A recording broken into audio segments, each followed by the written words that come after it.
ஆரம்பம் செய்கிறான். அல் காரியா அல் காரியா அல் காரியா திரும்ப திரும்ப கொண்டு வாரான். காரியாண்ட என்ன தெரியுமா? உள்ளங்களை எல்லாம் நடுங்க வைக்கக்கூடிய நாள் காரியா. சாதாரணமான நாளா கண்ணியமானவர்களே?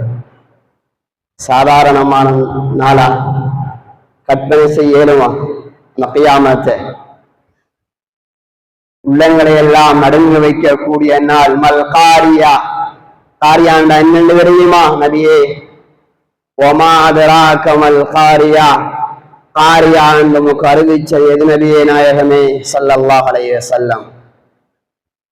யௌம யகூனு நாஸு கல் ஃபராஷில் மப்சூத்.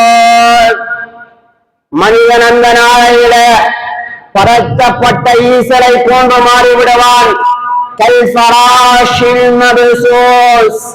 அல்லாஹ் ஏன் ஈசலுக்கு ஒப்பாக்குறான் தெரியுமா? அல்லாஹ் கியாமத்தை ஈசலுக்கு உதாரணம் காட்டுறான் தெரியுமா? இந்த ஊர்ல 2010, 2009, 2008, 2012, 13, 14, 15, 16, 2026 எல்லாரும் எழுப்பாத்தருமே. எல்லாரும் எழுப்பாத்தருங்க. எங்க போற? ஆளுக்கு மேல மேல படுக்கிறதா? ஆளுக்கு மேல மேல என்ன செய்யறது? எல்லாரும் எழுப்பாட்டின இடம் தேவை. இத்தனை ஊர்ல எவ்வளவு பேர் மவுத் ஆகிருக்காங்க. ஈசல பாத்தீங்களா? ஒரு நாள் வாழ்க்கை தான் ஈசலுக்கு. வெளிச்சத்தை நோக்கிதான் ஈசல் பறந்து செல்லும். அதனால ஈசலுக்கு ஒப்பாக்குறான். கண்ணியமானவர்களே, கபூர்ல இருந்து எழுப்பாட்டினோடனே ஈசலாக மாறுவாங்க. என்னதான் மாறுவாங்க? ஈசலாக மாறுவாங்க. மேலால தூங்கி கொண்டிருப்பாங்க, படுத்து கொண்டிருப்பாங்க. அல்லாஹ் ஈசலுக்கு ஒப்பாக்குறான். திரும்ப சூர் ஊதப்பட்டதுதான் தாமதம். அல்லாஹ் சூரத்துல் கமர்ல என்ன சொல்றான் தெரியுமா? கன்னவும் ஜராதும் முன்தஷிர். பின்னால வெட்டுக்கெல்லாம் மாறிடுவாங்களா? சுப்ஹானல்லாஹ். ஈசலா இருந்தவங்க சூர் ஊதப்பட்டதுக்கு பின்னால வெட்டுக்கிளியாக மாறிடுவாங்க.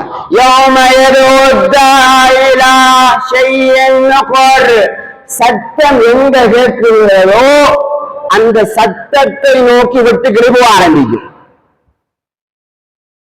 அந்த சத்தத்தை நோக்கி வெட்டுக்கிளி என்ன செய்யும்? போக ஆரம்பிக்கும். அல்லாஹ் ஈசல் என்று சொல்லிட்டு முதலாவது தடவை, இரண்டாவது அல்லாஹ் சொல்லுவான் என்ன? வெட்டுக்கிளி. மனிதர்களுடைய நிலைமை இவ்வாறுதான். يوم يكون الناس كالفراش المبثوث وتكون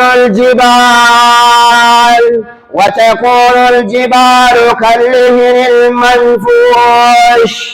சுப்ஹானல்லாஹ். அந்த நாள் வந்த கண்ணியமானவர்களே, மலைகள் எல்லாம் பஞ்சு பஞ்ச பறக்க ஆரம்பிக்கும். அல்லாஹ் மலையை பறக்க என்னதுக்கு? அல்லாஹ் மலையை பறக்க என்னதுக்கு? இந்த பூமி ஆடாம அசையாம இருப்பதற்காக வேண்டியதான் அல்லாஹ் பெரும் பெரும் மலைகளை பூமியில் நட்டு வைத்திருக்கிறான். மழை இல்லைண்டா பூமி சரி நடுக்க முடிக்க ஆரம்பிக்கும். ஒரு நாள் வந்தா அந்த மலையெல்லாம் பஞ்சு பஞ்சா சாயம் பூசப்பட்ட பஞ்சாக மாறுமா?